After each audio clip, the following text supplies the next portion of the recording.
And hello, everybody. Welcome to the August edition of the Sundress reading series. My name is Stacy Estep. I'm the reading series coordinator. And this evening is presented by Sundress Academy for the Arts, which, if you don't know, is a writer's residency and arts collective that hosts workshops, retreats, and residencies for writers in all genres, including poetry, fiction, nonfiction, journalism, academic writing, playwriting, and more. You can find out more at sundressacademyforthearts.com. And we'd like to give a big thank you to the Tennessee Arts Commission for the grant, which has made it possible for us to pay our readers. Yay, thank you. And now, before we get started on the readings, I'm going to welcome our community outreach coordinator, Arlen Dunn, who will be letting us know about our August community partner. Arlen? Hi, everyone. Can you hear me?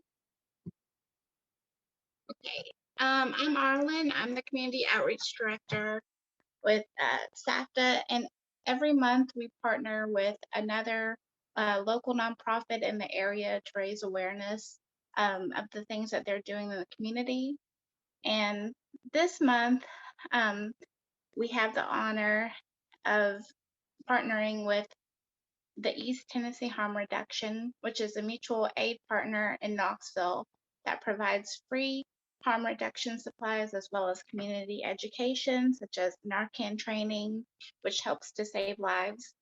The East Tennessee Harm Reduction can receive donations on their Cash App and Venmo, which we'll provide in the chat.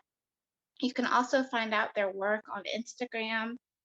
They've been very instrumental in helping a lot of our unhoused neighbors find supplies, including sleeping bags and tents, as well as food supplies that they need. I'm not sure if Bo is on this call yet.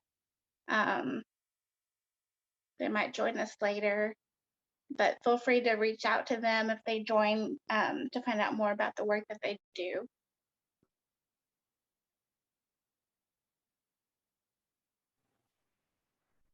Thanks, Arlen. You can check the chat for more information about where you can donate to our community partner and follow them on social. So we'll introduce our readers one at a time. And the order that I have you all in is Lyd, Jordan, and Anna, if that works for everybody. We'll just, I'll introduce you one at a time and you'll have about 12 to 15 minutes to read. And then hopefully we'll have some questions at the end. All right, so our first reader tonight is Lyd Havens. Havens is the author of the chapbooks I Gave Birth to All the Ghosts Here from Nostrovia Press from 2018 and Chokecherry from Game Over Books in 2021. Their work has previously been published in Ploughshares, The Shallow Ends, and Tinderbox Poetry Journal, among others. Lyd lives in Boise, Idaho, where they will graduate from Boise State University in December 2021. Please welcome Lyd Havens. Hi. Can you all hear me? All right, perfect. Thank you so much for having me. I'm very, very excited to be here. I also just got off work a couple hours ago, so I'm a little bit, I probably still have the lovely glow of working outside. I'm gonna read a few poems from my book, Chokecherry, which just came out in May by Game Over Books. It's a chapbook, I think I just said that, and I'll just dive right in. This is the titular poem in Chokecherry called Chokecherry.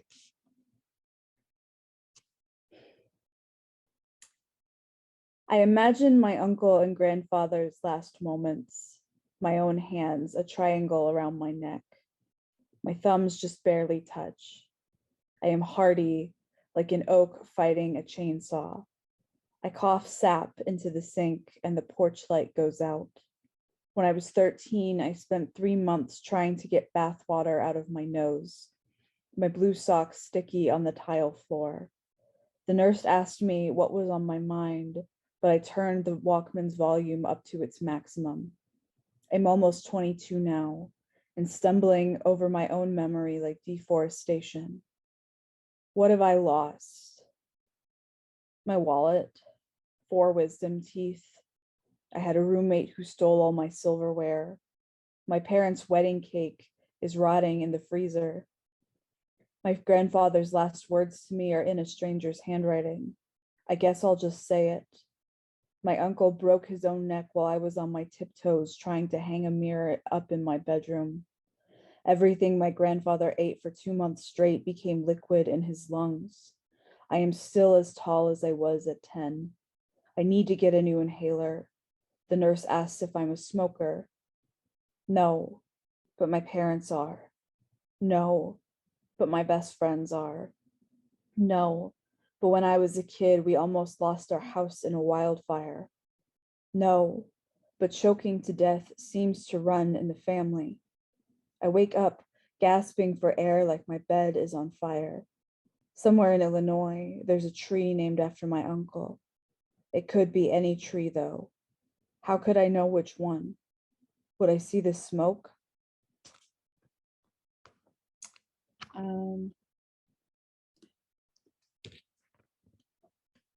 This whole book pretty much is about death, and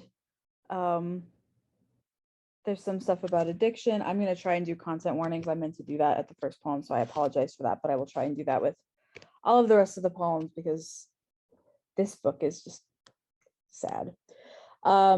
This next poem, I'm just scanning it really quick. It talks a little bit about alcoholism. So if you need to take space for yourself, please do that. This poem is called Past Light.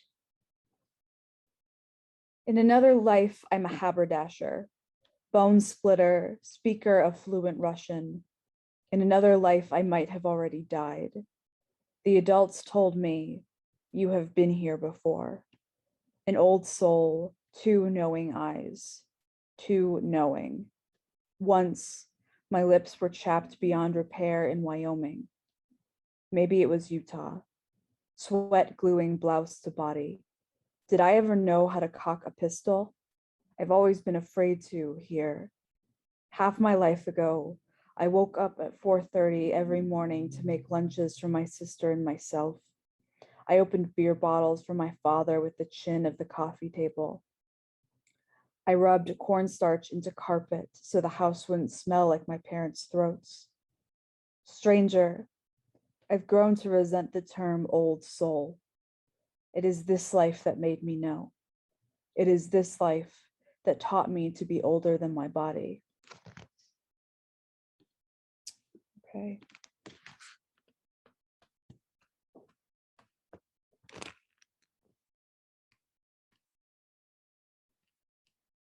Okay, this next poem is angry. It's called I Only Misgender Myself When Fleetwood Mac Comes On. I'm not a woman, but part of me is always going to be a teenage girl, screaming into rivers and watching herself weep in the mirror. Sometimes my hair grows like a curse word. My lipstick smears and my teeth find a new hysteria. I still identify as a spiteful bitch. The gold dust settles on my cheeks, but I don't. The tables have turned, and now my father is afraid of me. Damn my fury, damn my forgiveness. I've learned to fight like an anarchist racehorse. My legs will give out before my heart does. When I was still a girl, I cut all my hair in mourning, twice. When I was still a girl, I found my grandmother's childhood braid framed in an attic. She sliced it off while angry at her father. I sleep with scissors next to my bed, just in case. I practice a running start. I tell the mirror what I want to tell my father. You will never get away from the sound of the child that hates you.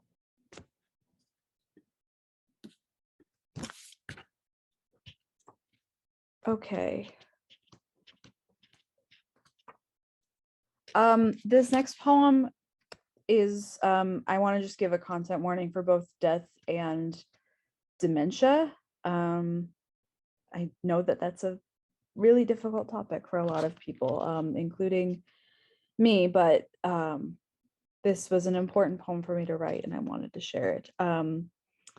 It's called Elegy Ending and My Grandmother Remembering, and it's after the inimitable poet George Abraham. After my grandfather's body is carried out, the hospital bed becomes a museum artifact.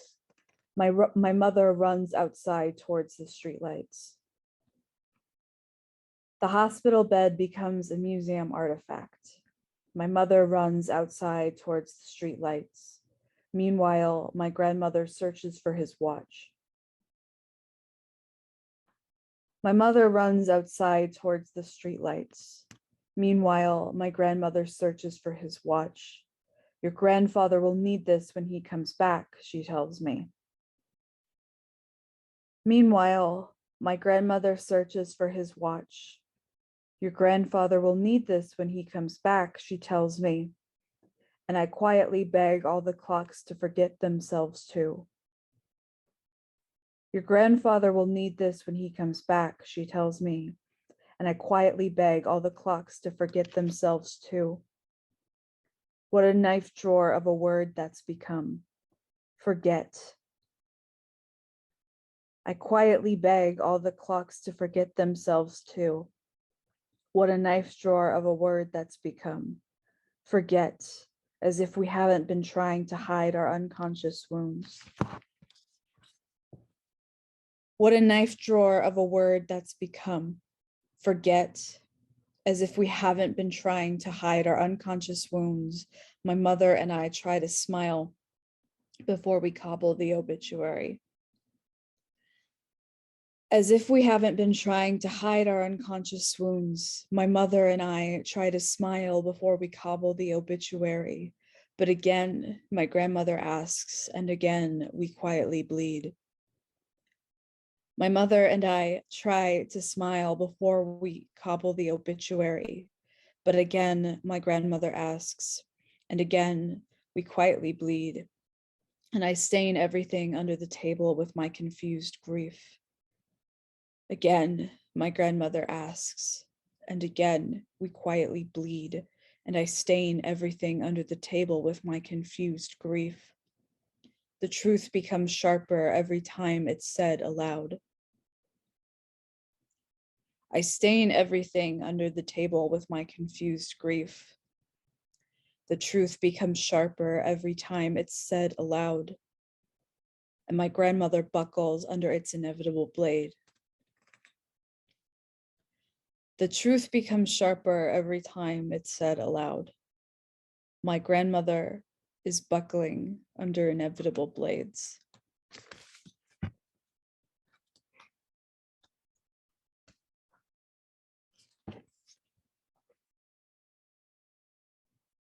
That was harder than it usually is. Thank you for listening. I'm gonna do just one more poem. And it's the first one. I thought it'd be kind of fun to mix it up and read the first poem of the book last. Thank you again for having me, and I'm really excited to hear Jordan and Anna read. This is the last poem I'm reading, first poem in the book. And it's called XX or 20, depending on how you want to read it. I was 20 years old at a long glass table writing the same letter for a year. No, let me start again. I was 20 years old taking photos of the sunset from the interior. Black velvet slipped out of the jukebox before I tried to slip into the bar. I was 20 years old with dormant daddy issues. My lungs were coated in horseradish. The oven door was loose. The doctors never believed me. I was 20 years old, and the college freshmen mistook me for the next decade. Typical. I was 20 years old with aloe vera under my eyes. I kept forgetting to replace the batteries in my vibrator. None of my dates ever touched me. I was 20 years old and I never let any of my dates touch me. Wait, I was 20 years old, afraid I would die before the bars actually welcomed me and my dry tastes. I was 20 years old and always good company. I was 20 years old, my wisdom teeth tucked under the far end of my pillowcase. I was 20 years old, and the last time I spoke to my father was in a diner the week before Christmas. I was 20 years old, and then I wasn't. I was 21 years old, openly weeping while standing on black ice, grenadine on my teeth and winter sweat pooling in my party dress. The Roman numerals are getting less and less lonely. My handwriting shakier and shakier. My jaw padlocks itself every morning. I wonder, when the houseplant loses a leaf, when the hive begins to crystallize in the sun, when the radio goes hungry, does it remember the way I do? Thank you very much.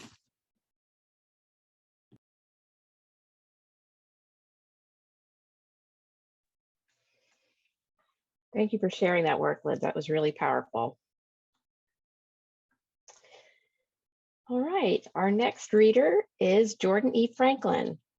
Franklin is a poet from Brooklyn, New York. She earned her MFA from Stony Brook, Southampton. Her work has appeared in the Southampton Review, Breadcrumbs, Easy Paradise, Tinderbox Poetry Journal, Frontier, and elsewhere. She's the winner of the 2017 James Hearst Poetry Prize and the 2020 Gatewood Prize, as well as a finalist for the 2019 Furious Flower Poetry Prize. Her first poetry collection, When the Signals Come Home, was published by Switchback Books in March 2021. Her first poetry chapbook, Boys in the Electric Age, is forthcoming from Tolsun Books in August 2021.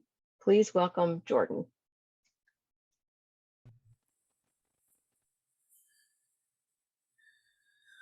Mama Madness is a radio. Stop.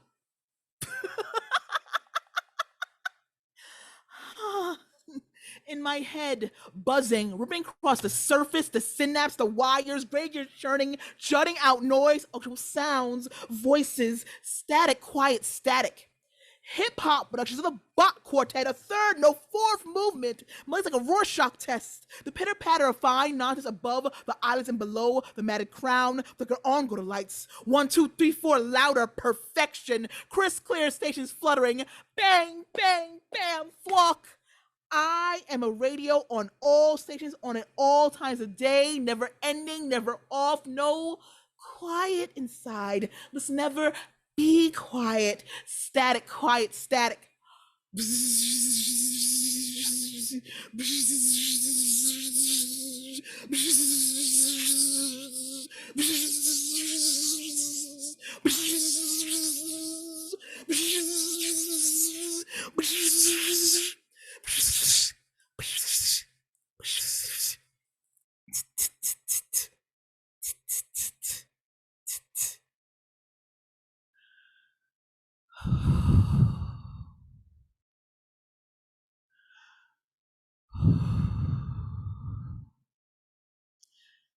Silence. Batteries expired. So, hi. Hey. So, thank you, Stacy, for that lovely introduction, and thank you for having me read. I also want to give a big shout out to Sundress, for hosting this whole thing, and I also want to say a big hi to Rebecca, my friend. Hey, Rebecca. So, here's how it's gonna work. Like, I'm sorry, like I'm really blown away by Lyd's reading, so thank you for that, and hopefully I can deliver. But before I get to that, I'm gonna go start with my chapbook, Boys in the Electric Age, and then I'm gonna end with the collection. So yeah. So this next poem is inspired by Gil Scott-Heron. Like a lot of my poems respond to music in some way. And so this poem is called Winter in America for Gil Scott-Heron. I raise the dusk from your disk and praise how it cools my palms. Your offering ready to engorge speakers, this tomb of worn voice, savored spun, repeated. On this disc, you are not a junkie or a warning label, but immortal. Heron is just heroin without the I, and this vowel draws poison like a syringe. Bluesologists with those blue notes in black veins, you, a man in pieces rasp. Here is my flesh, onto you my bottled blood, this devil at my door. So, hey, so this next one is called Tomboy Bop, and it's after Kate Bush. It's after that song. Any of you guys know that song Cloud Busting? Like, I really love that song. I've been obsessed with it for a while. So this one's called Tomboy Bop. As a child, being a prince seemed wonderful. I love the way my brother's hand-me-down shirts left me curveless, and how a controller's buttons pressed down as Sonic revved into a blur on screen. I welcomed Dad's proud eyes as my hands bloomed into fists, just like he taught me. Just saying it could even make it happen. No matter how many fists I made, Mom's cell hounds me while my brothers were spared its electric teeth. In high school, I was the ugly girl who exiled dresses and fended off older men with my fattened armor. I thought that down the acne constellations on my face, there was a star waiting for my wish to be womanless again with my hand-me-downs and games. Just saying it could even make it happen. Nowadays, I can be found in my fandom shirts, jeans, and sneakers on my commutes to work. I smother my curves in jackets. On subway cars, men ask how I deal with urges. At parks, they leer and flick their tongues. I am still not a prince. Just saying it could even make it happen.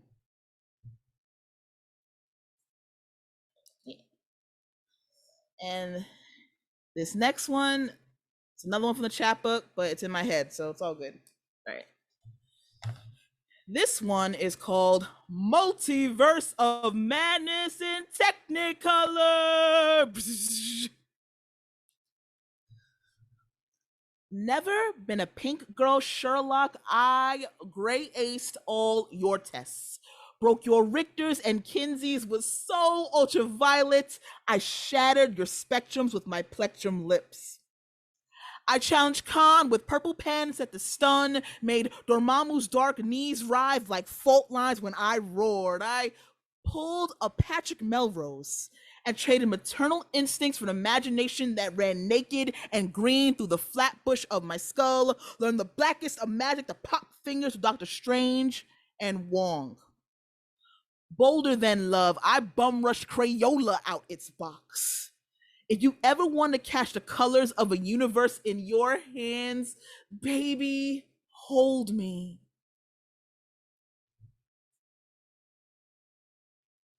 All right, so now I am moving to the full-length collection. So this book, it's about my relationship with my father. My father's been sick, so a lot of these poems reference that relationship. And this next one is called Map of Maladies. 2011, kidney stones. A 2-inch tube's planted in mom. Its bleeding can't wait for my hands and gauze to trap the red. She can wait on her side, voice fogged in unease. Me a step below tears as I work. I can wait under the loneliness of our bathroom light to rinse her blood off my fingers. Grief can wait for another year when the living room gives way to her news of cancer. Tears can wait over her body, heavy with new tubes, smeared in anesthesia and pain. The cancer can wait until chemotherapy wipes everything clean. I count her hairs lost to the tub's drain. She can wait to shave the rest as realization drags itself under the light. Beautiful. The word can wait on my tongue until she returns to life before me again. I can wait for the fast forward to 2014. Dad's now wheelchair bound, diabetic. We can wait for his bed sores, surgeries, hospitals circulating him between them like clots in his blood. He can wait until 2015 for the hopelessness, for his J, baby, let me go. Heaven is a broken vein and it can't wait.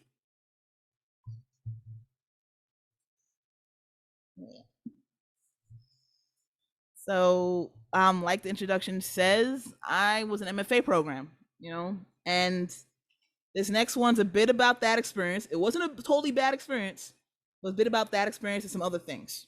So this one is called Black Girls Rondo, or The Other Side of Writing, or where they make you trade faces with the only other Black writers for miles, and their tongues slip into their names when they see you.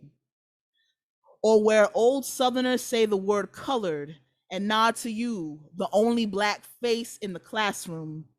Or where it's assumed dad is in prison and not the hospital you mention time and time again. Or where professors advise you to learn the pastimes of the rich. Or where everyone's been to Cancun or Italy or Disney's Tunisia, and all you can afford are subway rides to the Bronx to keep dad alive. Or where you're called out for being one of 2 Black funded students by your Asian peer, count the hyphenated Americans on one hand here. Or where not even cheese cubes and wine are enough to forget another Black body was downed by police. Or where you're told you don't write Black or Black enough. Or where you're reminded that before you are a poet, an artist, a woman, you are Black, that albatross here to stay.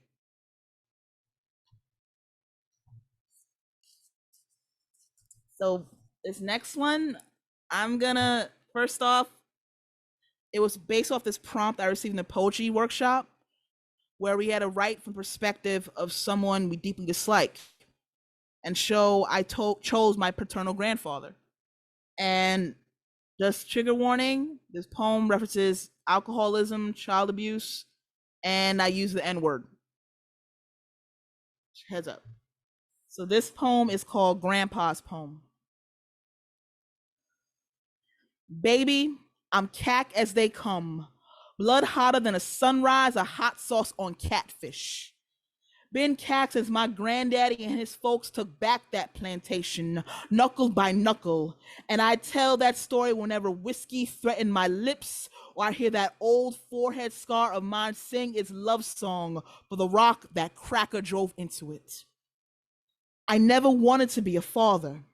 I prayed and prayed, but your grandma pushed out 4 boys. I took one look at them little Black mugs and knew I had to beat men into them. As for your granny, she was all right. Too much lip, though. A nurse in her suit that ran so white against the blues and yellows, I sang into her bones. And your daddy, big mouth like his mama, big enough to holster my gun into that night, told your granny I was a backdoor man, and why this cornstalk of a boy think he could talk like a man. I wish I could say I learned to keep my hands clean as a father, but I've never been one for lying. The bottle made me dance as well as sing. I danced all over my house, worked my hands and feet to every surface I touched. I've always been an entertainer. Cause send that one-eyed Sammy Davis nigga packing with his rats and get your grandma ups and leaves me. I want to tell you the distance was enough to stop me, but whiskey got a kick like a drum, and even when old cancer took my tongue from my mouth, I still sing and sing and sing. And this is the last one. This is my last one. Thank you all for bearing with me. This one. So for those of you who don't know, I'm born and raised Brooklynite. City's been changing ever so much. So this poem is kind of inspired by that. So this poem is called Sometime in January, and it's after David Bowie.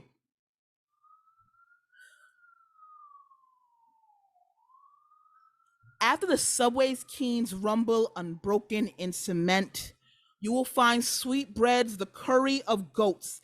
Use every inch of the meat and eat them greens. The art of eating like reading and speaking didactic as kid after kid is pushed out of school.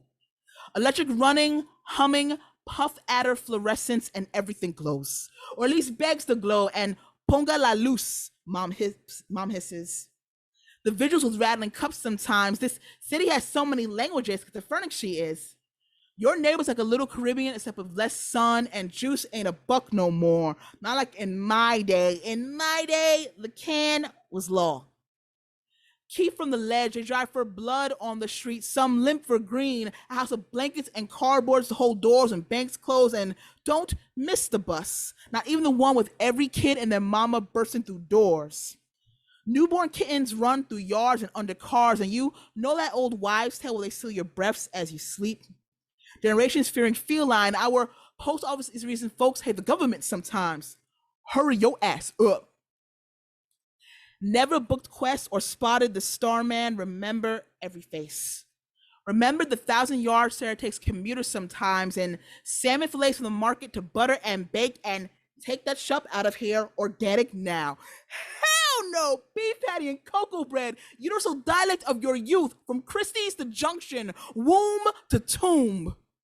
No offense to vegetables. You'll respect theirs, they respect yours, and newcomers know nothing about what they now call home. Wait for the condos and to scatter like roaches when the raid like rent hikes, and there'll be no one left in Brooklyn, your birthplace, your only home. How much xenon do their phones ejaculate when they take selfies, and who put a Panda Express there?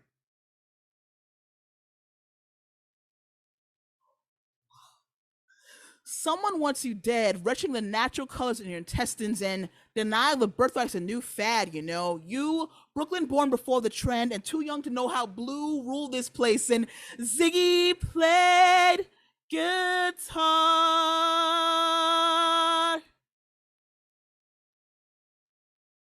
And after you stopped singing in your sleep, you woke to find him gone.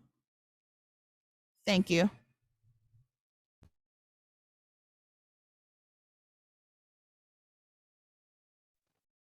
Wow. Thank you, Jordan. That was incredible. All right. Our third reader, final reader tonight is Anna Meister. Anna is the author of the poetry collection What Nothing from Sundress Publications, 2021, as well as 2 chapbooks. Meister received an MFA in poetry from New York University, where she was a Goldwater Writing Fellow. Her poems have appeared in The Rumpus, Redivider, The Adroit Journal, Boat, and elsewhere. She lives in Des Moines, Iowa with her wife and son. Please welcome Anna Meister. Hi, thank you so much for having me. Thanks for that introduction, Stacey, and thank you so much to Jordan and Lyd for just really incredible reading. Excited to be here. My book, What Nothing, came out in February from Sundress, in the dead of winter, and we weren't leaving our homes at all, so it's kind of a strange time to bring a book into the world, but I'm so grateful for virtual reading series and the chance to share space. This first poem is called As Ill as I Am, and it's dedicated to my friend Gabby. Your violin, first thing I knew to call brightness. The first snow a sorry pushed under your door after Kevin named you man-eater and I filled my mouth with bread. Look how young I was with my silence. Look at the cruel coat it wore.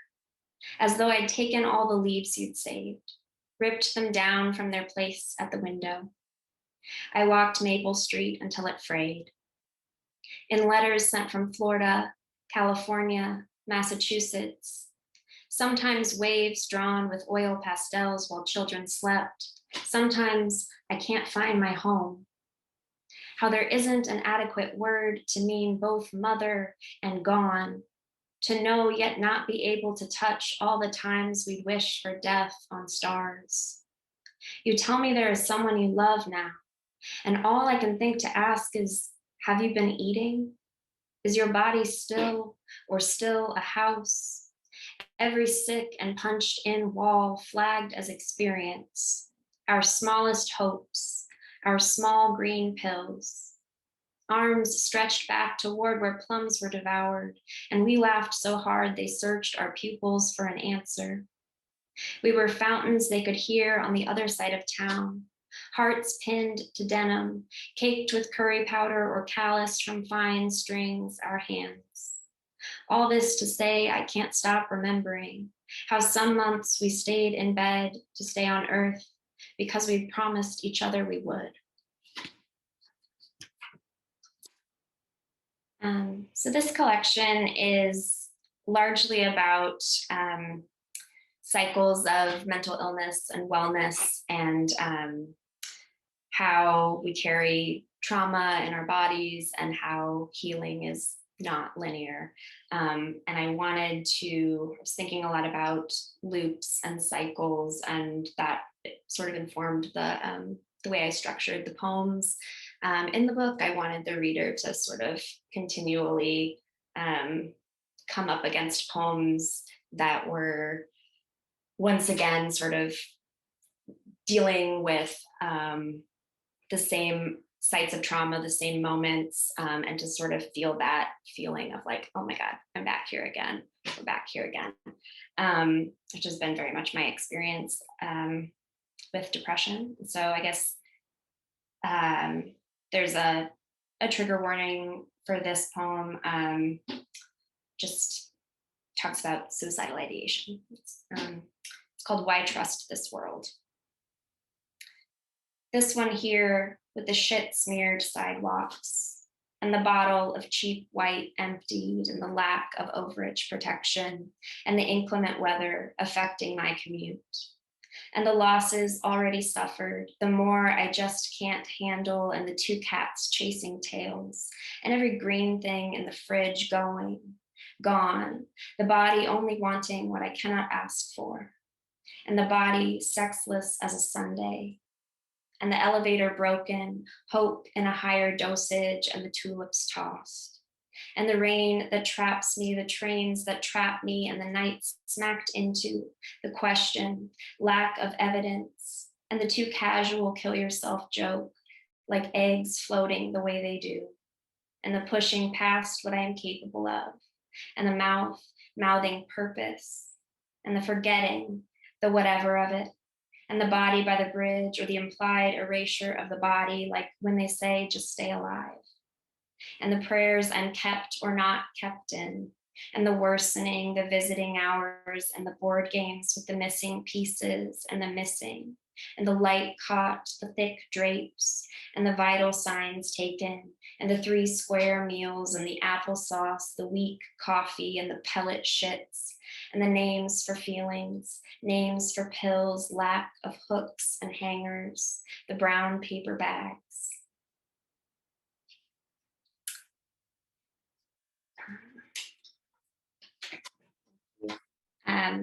This next poem is called Poem for Walter's Leaving the Fields.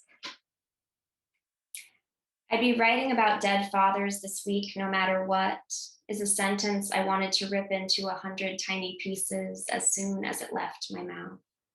Your father told me my poems continue to be the most depressing thing in the world. His father just died.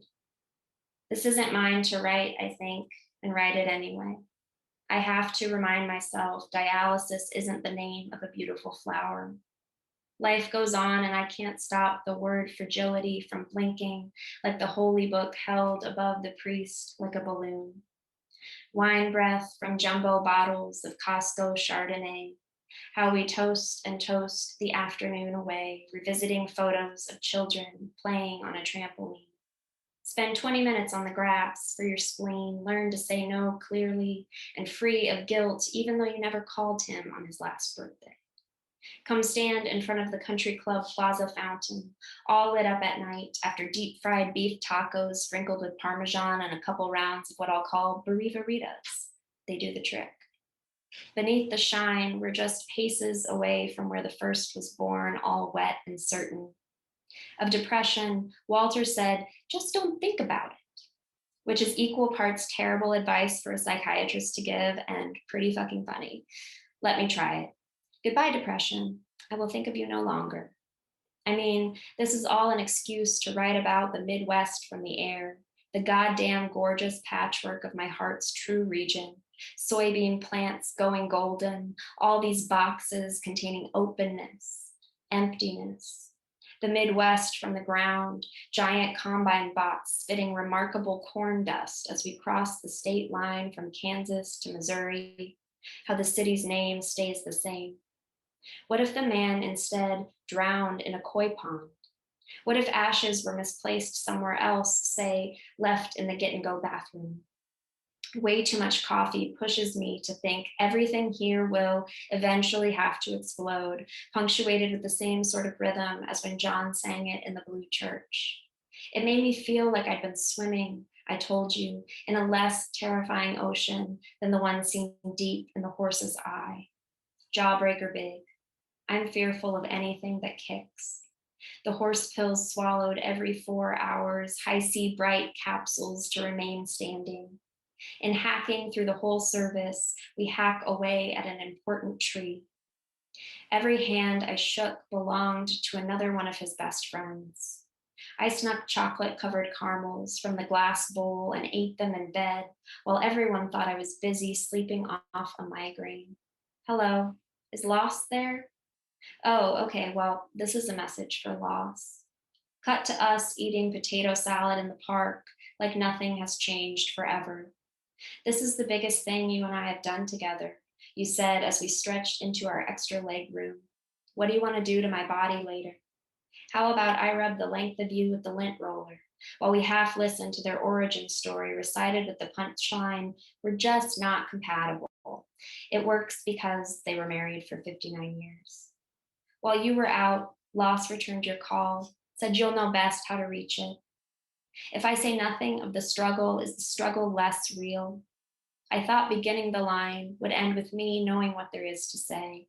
Instead, his ghost still as a porch, our suitcase of black shirts and cough drops and little else. I love you like a plane finding tarmac. Loss's mailbox is full, but we keep pushing the button to try and get through. Thank you.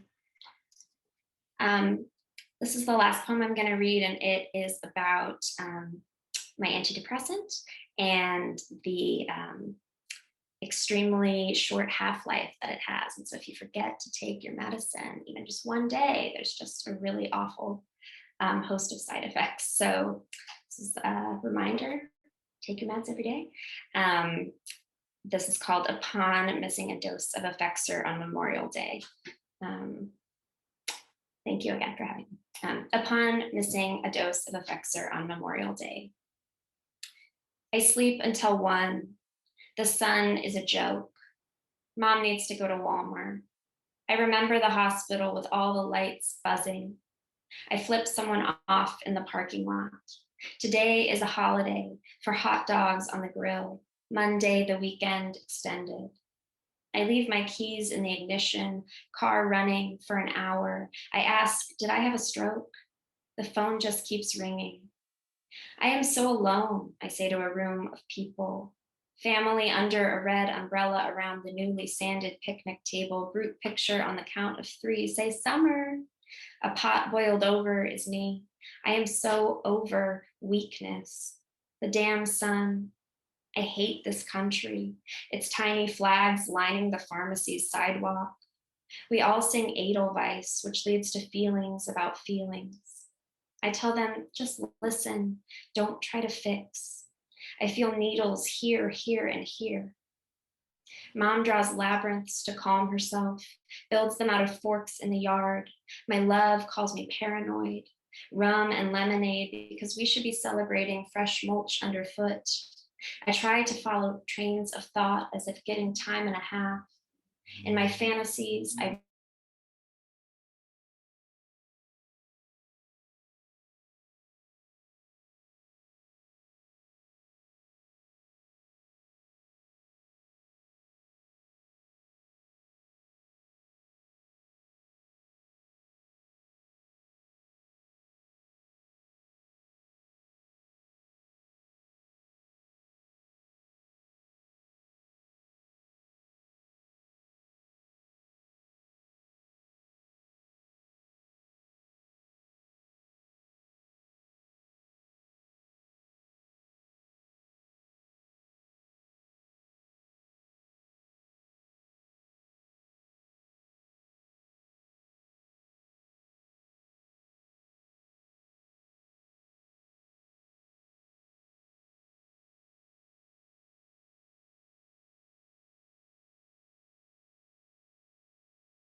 Well, I think we lost Anna, so hopefully she'll get back on. In the meantime, we do want to remind you to donate if you can to this month's community partner, East Tennessee Harm Reduction. We do have Bo Morgan on the call, I believe. If you would like to hop on for a moment, Bo, and tell us a little bit about what you do there. Hi, yeah, thank you so much. This was awesome. I went to a Sundress event on Monday, I think, and it was so great. But yeah, I'm Bo, and I run East Tennessee Harm Reduction here out of Knoxville, providing people who use drugs with safe use supplies and naloxone and education and resources, all for free. And I'm also a paramedic student about to go on to nursing school. So I do a lot of first aid for community members who don't have access to higher care because of how oppressive our current state is. And yeah, I just think, healthcare should be accessible to everyone, and it's a right. So we should do that. I'm also a published poet myself, so I was super excited to get invited to do this work or talk to y'all.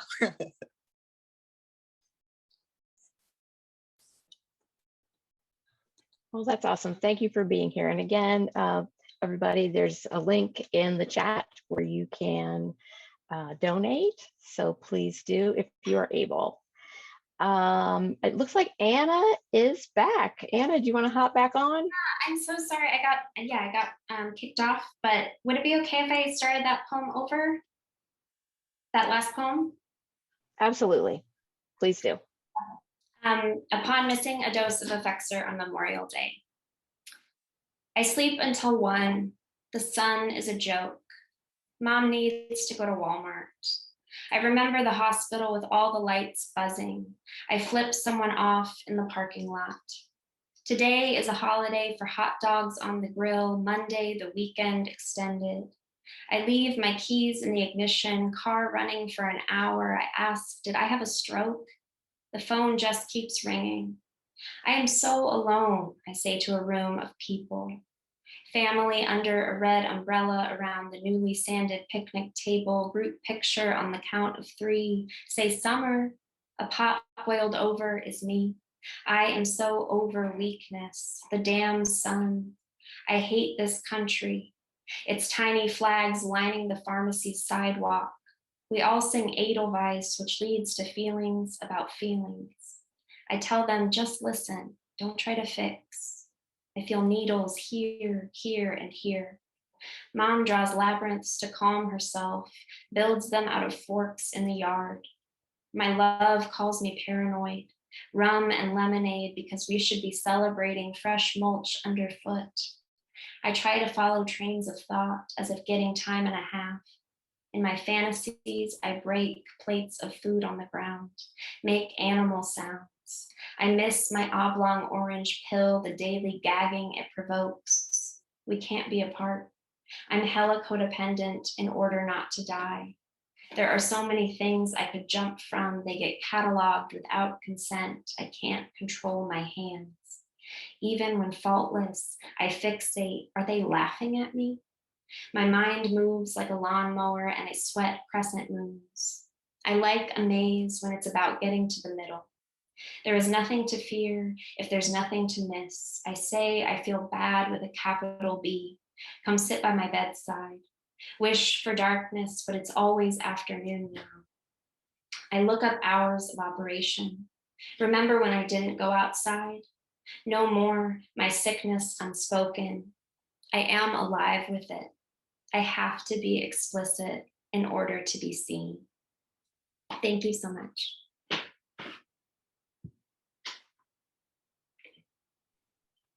Thank you for Anna for coming back and finishing that for us. It was amazing. Such great work tonight, everybody. Thank you so much. We just have a couple minutes. If anybody has any questions for our readers, please pipe up or put it in the chat.